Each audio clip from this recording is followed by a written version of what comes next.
In nomine Patris et Filii et Spiritus Sancti. Amen. Sancta María, sede sapientiae, ora pro nobis. Comenzamos la tesis 41 sobre la moral de la vida, asuntos que tienen que ver con la bioética. Y ante todo introducimos la cuestión de la bioética cristiana, que depende de la dignidad de la vida humana, tal como procede esta de la creación del hombre a imagen de Dios. Precisamente por esta dignidad de la vida humana debe ser respetada en sus inicios. Ahí tendríamos los ataques del aborto, manipulación de embriones o ciertas técnicas de reproducción asistida. En su final, frente a la amenaza de la eutanasia y, qué decir, ante especiales situaciones de enfermedad. Y luego, por último, hablaremos cómo estos temas del valor de la vida humana van a iluminar las condiciones para la legítima defensa. Ahí incluiría la cuestión de las penas y el tema de la guerra. O sea que, como veis, tres grandes bloques. Ofrecemos como bibliografía de nuevo algunos puntos del Catecismo de la Iglesia Católica. Muy importante la encíclica de Juan Pablo II, Evangelium Vitae, del 95, y luego toda una serie de textos de la Congregación para la Doctrina de la Fe. Fijaos que estas cuestiones de defensa de la vida, de bioética, han sido las que se han dado lugar a más problemas y por eso hubo más declaraciones. En el tema del aborto, en el tema de la eutanasia, Iura et Bona, en el tema de cuestiones que tenían que ver con los embriones, Donum Vitae y luego Dignitas Personae. Bien, pues vamos a pasar al primer bloque, bioética y dignidad de la persona humana. El término bioética nace de los 70, se refería a una ciencia que tenía que ver con la supervivencia de la vida en el sentido como un puente entre la ética clásica y las ciencias de la vida en sentido amplio, entre la ética y lo que sería medicina, biología, etc. Y se cultivó precisamente porque como cada vez han sido mayores las posibilidades técnicas de intervenir en la vida humana, ¿qué tenía que decir la ética respecto a esto? En un sentido más riguroso, podríamos decir que la bioética es la parte de la filosofía moral que trata de la licitud o ilicitud de las intervenciones en la vida del hombre, especialmente en el campo de las ciencias médicas y biológicas. Hay tantas bioéticas como éticas porque dependen de la antropología subyacente. Por eso, obviamente, también habrá un planteamiento católico de la bioética que dependerá de la antropología que procede de la revelación y estará dentro de la moral. Un modelo muy extendido es aquel que considera la libertad como el valor único y absoluto. Entonces, es moralmente lícito lo que el hombre realiza libremente. La única norma es la propia libertad. Claro, esto diríamos si se lleva hasta el extremo, se destruiría la misma libertad, porque empezaría a colisionar la libertad de unos con la de otros, haría imposible la convivencia y olvidaría las limitaciones que tiene la naturaleza humana misma o la responsabilidad de los propios actos. Es cierto que no siempre se defiende en esa forma nihilista extrema, pero algunos sí que plantean que es lícito todo aquello que no dañe la libertad de otra persona. Claro, la cuestión es que muchos de esos autores consideran que el embrión no es persona. Con lo cual, diríamos, ahí ya hay esto puede parecer bien, actuar de manera que no dañe la libertad de otra persona. Y en el caso de los menores o en el caso de los embriones, hay que decimos, sobre todo en el caso de los embriones, ese inicio de la vida. Bien, hay otros modelos, que sería más bien de corte sociológico, pragmático. Aquí se toma como punto de partida el valor de, digamos, la cultura de un determinado país en un determinado momento y viendo la cuestión de los daños, beneficios o costes-beneficios. Aquí cultura sería costumbre, expresión de los medios, leyes positivas o sentimientos morales de la población, pero sin reconocer que hay una verdad objetiva, porque todo eso evidentemente puede ir cambiando. Tal cosa obviamente es un contexto relativista y parecería que los derechos son al final concesiones de un Estado, que sería el Dios en la tierra, que dice lo que está bien y lo que está mal, o de diversos organismos políticos que actuarían solo por un cálculo programático, llegar a compromisos entre las personas interesadas, obviamente también según las distintas presiones, lobbies, todo este tipo de cosas. Habría otro grupo de modelos que serían los modelos tecnológico-cientificistas. Decimos cientificistas y no científico, porque esto es una determinada filosofía. La fundamentación de la ciencia no es ciencia, es algo que va más allá. Y para estos modelos entienden que el hombre puede manipular toda la realidad, incluyendo la vida humana. El único límite es lo que se puede hacer técnicamente. O sea, si algo es posible y quiero hacerlo, pues puedo hacerlo. Como veis, aquí esto se relaciona un poco con lo que hemos dicho antes de esos planteamientos de una libertad mal planteada. El valor moral queda reducido al mero hecho. Las cosas son y basta. Y el poder del hombre sobre la realidad es un fin en sí mismo. No se reconoce nada superior.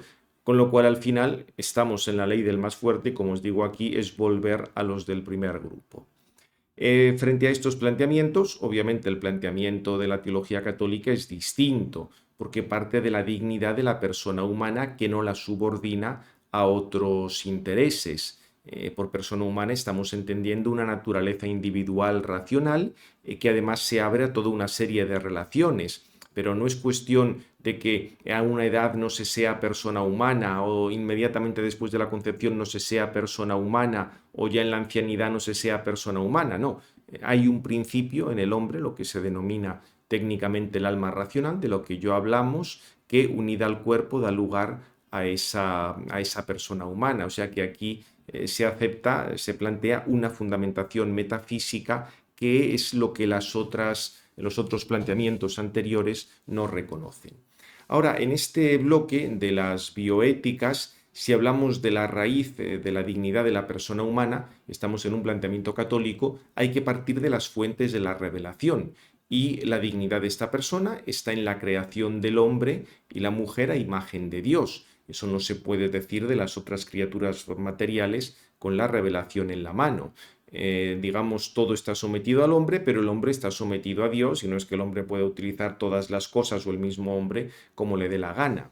Tenemos aquí que el alma humana, espiritual e inmortal, ha sido creada inmediatamente por Dios, hace posible esa semejanza y por tanto no va a desaparecer nunca la dignidad humana. Por supuesto que los pecados dañan y deforman esa dignidad que se debe orientar hacia la virtud, porque digamos la razón más alta de la dignidad humana es la llamada del hombre a unirse con Dios y también forma parte de este hombre, como ya hemos repetido muchas veces, su aspecto material y por tanto su vida física. De ahí la formulación del quinto mandamiento, no matarás.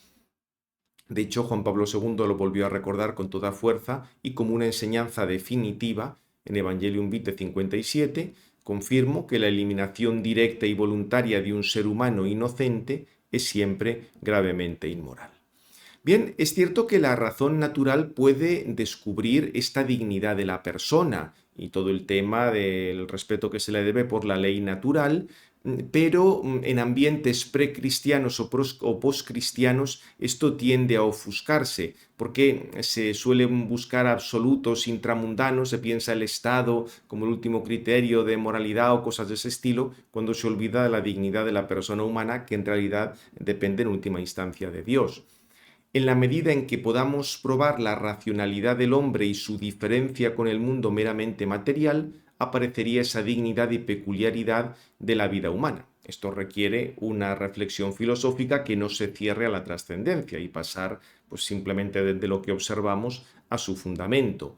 Y aquí llegamos a que cada persona humana posee su vida, sus bienes, y esto tiene que ser reconocido por todos y la sociedad tiene que tener algún fundamento. De hecho, el derecho a la vida es el primero de todos los derechos y la condición para los demás. Y esto no es una cosa que reconozca la sociedad ni la autoridad pública, no, esto es una cosa previa, es previa a cualquier sociedad que se establezca. Y por tanto establecer una discriminación en este sentido, como si el derecho de la vida dependiera de la raza, del sexo, de la religión o de la edad, sería algo negativo, sería algo moralmente malo porque ese derecho es previo a cualquier concesión.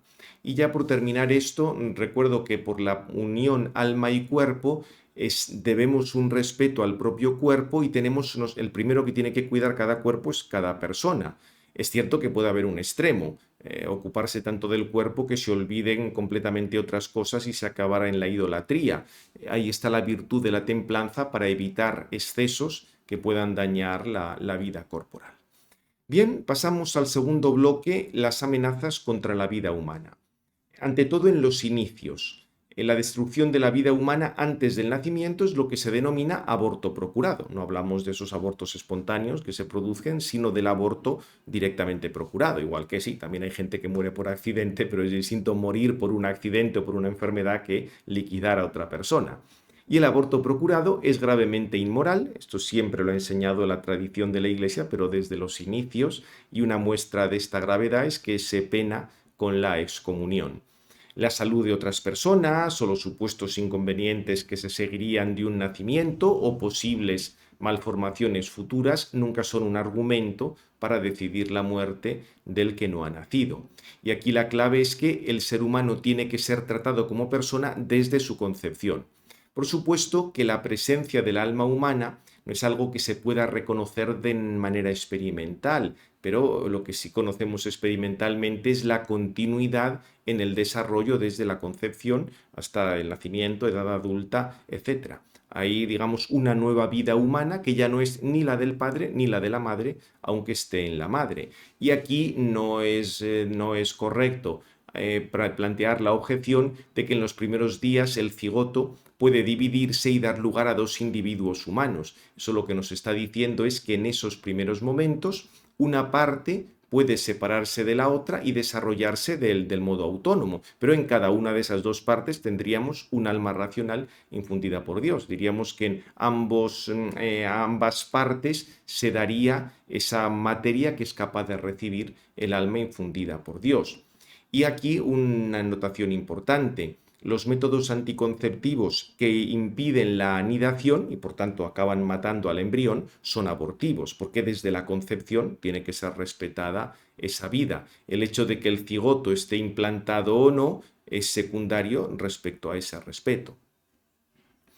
Bien, el embrión también debe ser tratado como persona desde el primer instante de su existencia, que comienza con la concepción. La terminología esta de llamar preembrión antes de la implantación es, desde el punto de vista de la teología, es incorrecta. Porque sí, evidentemente habrá algunas diferencias de tipo fisiológico y demás, pero moralmente tenemos ya una vida distinta desde el momento de la fecundación y desde ese momento tiene que ser defendido, cuidado, sanado en la medida de lo posible. O sea que es cierto que pueden hacerse diagnósticos prenatales si esto no supone un riesgo para el embrión y va a ser algo que pueda servir para curarle o para alguna enfermedad o alguna cosa de este estilo, pero no como un medio para decidir que se vaya a abortar y muchísimo menos pueden producirse embriones o manipularlos genéticamente para obtener material biológico, aunque eso se vista de supuestos fines médicos y científicos. Fijaos que aquí de hecho es muy curioso todo lo que se dijo del uso de las células embrionarias para curaciones y tal, y al final se ha visto que son muchísimo más útiles las células que pueden, digamos, que pueden desarrollar diversos tejidos, pero dentro de la persona adulta, o sea, sacadas de la propia persona a la que hay que curar porque no dan ningún problema de rechazo ni nada por ese estilo. También en nuestros días, como hay muchas posibilidades de intervenir en los inicios de la vida humana, con la procreación artificial hay que decir alguna palabra. Técnicamente es posible una procreación sin unión sexual, a partir de células germinales extraídas del hombre, de la mujer, fecundadas en un contexto artificial y luego implantadas, pero eso no quiere decir que sea moralmente admisible. Fijaos que para dar un juicio moral de estos métodos y de estas técnicas hay que tener presente dos principios. Ante todo, que se respete al ser humano desde el comienzo de su existencia, desde su concepción, y luego que la peculiaridad de la vida humana es transmitida en el matrimonio y mediante el acto sexual de los cónyuges. No es lícito emplear aquí métodos que se usarían en el campo, pues no sé, de hacer cosas, unas plantas que sean resistentes a tal enfermedad o intervenir también en algunos animales para producir determinadas razas. No, el hombre tiene una dignidad especial y es que el hijo tiene derecho a ser concebido, gestado y traído al mundo y educado en el matrimonio de un hombre y una mujer. Y esa va a ser la condición para que él descubra su propia identidad, alcance su madurez humana. Por esto, las técnicas de fecundación in vitro, conforme a estos principios, son ilícitas, igual que la inseminación artificial, tanto heteróloga, o sea, con gametos de personas distintas de los esposos, como homóloga, con gametos de los esposos. Porque la cuestión está que en ambos casos un medio técnico está sustituyendo el acto conyugal, que es ese gesto de unión de los esposos y el contexto necesario para el origen de la vida. Y si además entramos en el tema de la fecundación artificial heteróloga con gametos de diversas personas, se vulneraría el derecho de los hijos a ser concebidos en y por el matrimonio. Realmente, para eso, mejor que directamente se acostara alguno de los cónyuges con otro y ya no hacía falta toda esta fecundación artificial. O sea que hay claramente, eso incluso sale fuera de la misma noción de matrimonio.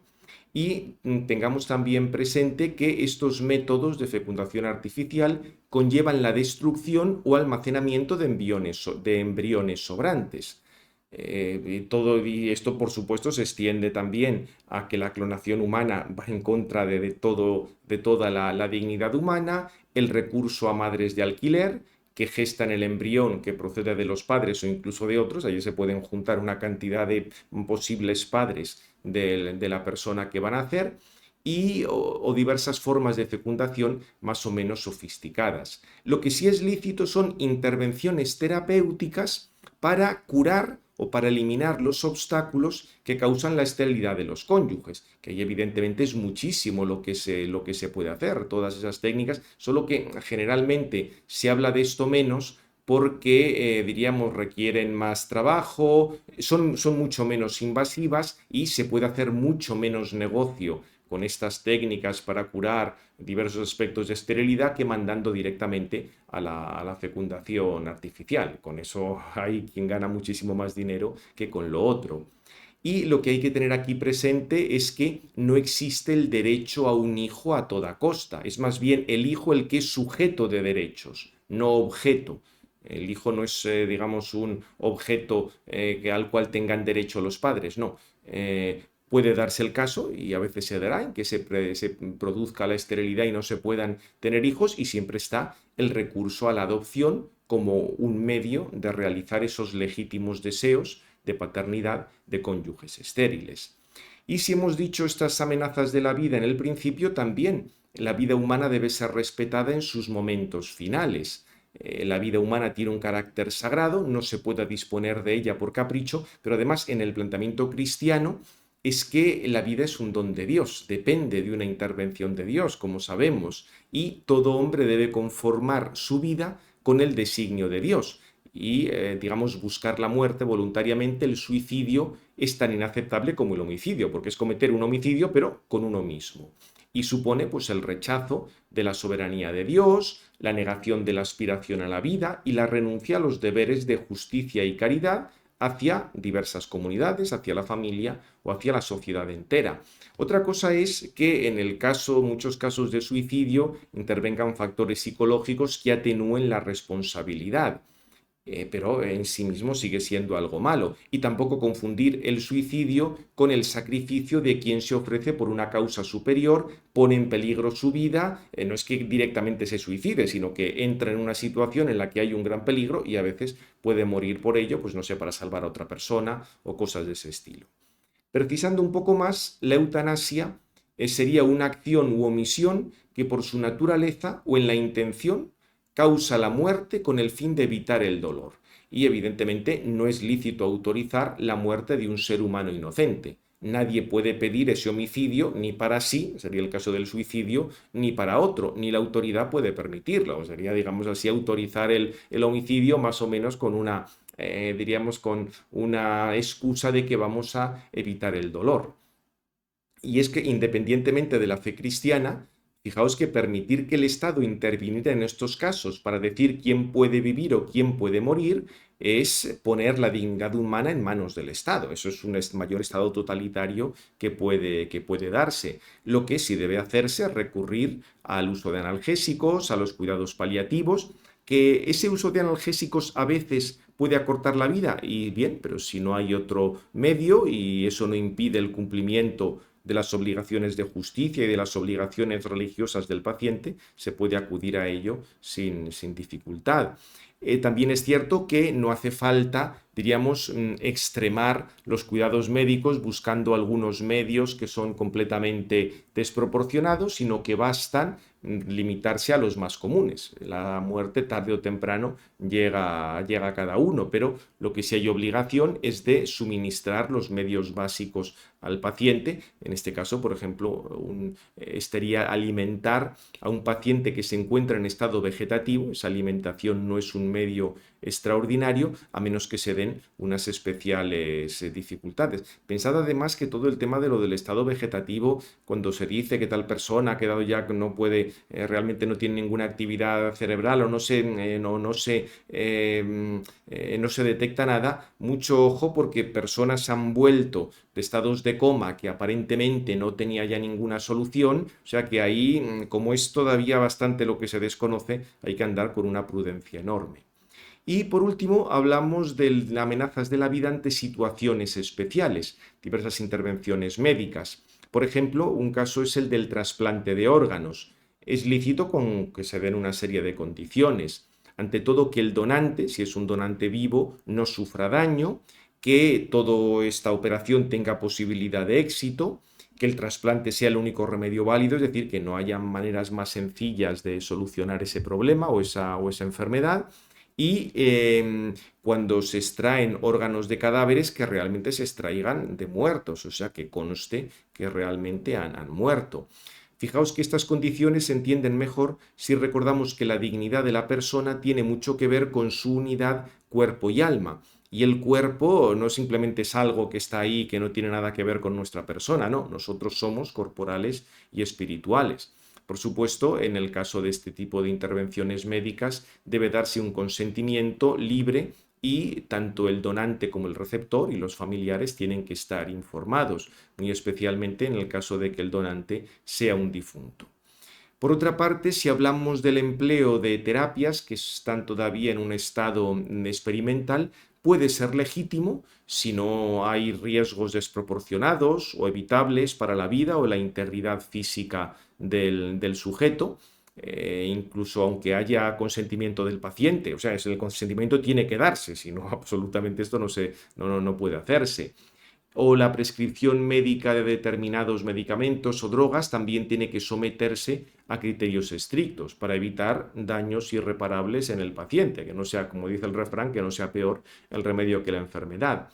Igualmente, no es lícita la amputación, la mutilación o la esterilización directa de personas inocentes. Otra cuestión es que ante determinadas enfermedades haya que hacer alguna intervención que dé lugar a esa mutilación o que la persona quede estéril. Pues por lo que sea, hay que extirparle tales órganos generativos porque hay un cáncer o hay lo que sea.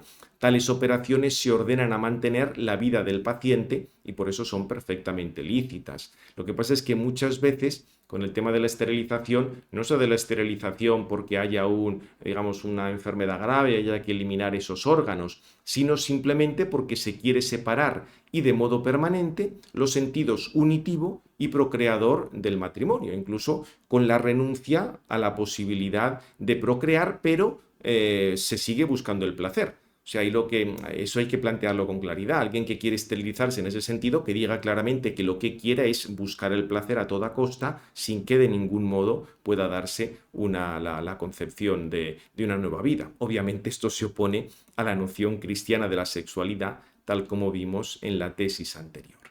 Y ya por último, en el campo de la defensa de la vida hay otros bloques que nos sale también, y es la cuestión de la legítima defensa.